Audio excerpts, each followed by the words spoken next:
this using the formula E plus R equals O. One of the most emotionally, I would say the most emotionally difficult thing that has happened to me this year is losing my hair. I had hair that was shoulder length, a few little bangs in front, but all one length, about shoulder length. I went to my first chemotherapy treatment Wednesday, April 14th, 2010. Funny how we never forget these days. And the nurse looked at me and she said, "Oh, you have pretty thick hair." She said, "Unfortunately, you have about 2 to 3 weeks." And she said, "That's all going to start to come out." And she said it will come out in clumps and chunks, and she said, but just be prepared for that to happen in the next couple of weeks so you're not totally devastated. And I looked at her and I said, "No, it's not going to fall out." I said, "I'm going to control how this happens to me." I said, "I'm going to take charge of as much as I possibly can." So I decided to cut my hair very short. And in fact, I'm checking out your hair right now. Yours is so cute. And I decided to cut it super short, almost like that.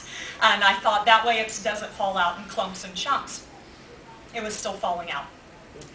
And we would wake up in the morning. I would vacuum my pillowcase each morning because I would wake up and turn around and I had that much hair laying on the pillowcase. And I will admit, I cried. There were a few tears definitely shed along the way. I went, gosh, this is so hard.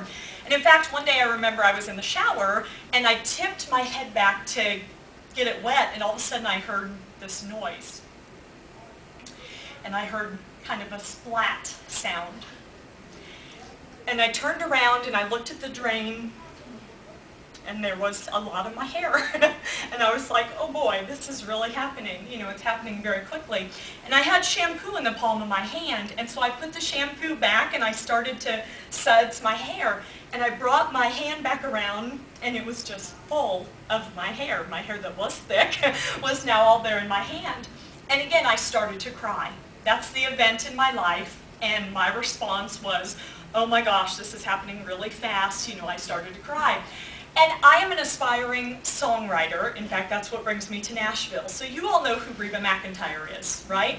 She had a song in May that was popular on country radio. It was about a relationship. It was called Consider Me Gone. Do you all know that song? Okay.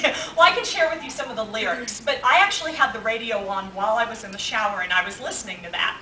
And so I was crying in the shower, and all of a sudden I heard Reba singing, "If I'm not the one thing you can't stand to lose, consider me gone." And I just started laughing. And that's where my response dictated the outcome here. So ladies, I had a choice, right? I could cry. That's one option. That's one potential response. I could curl up in the fetal position or sit there on the tub of the drain tub sobbing, why me? Why is this happening to me? But I chose to laugh instead of cry. And that's where it's so powerful. You factor in your response, which ultimately dictates the outcome.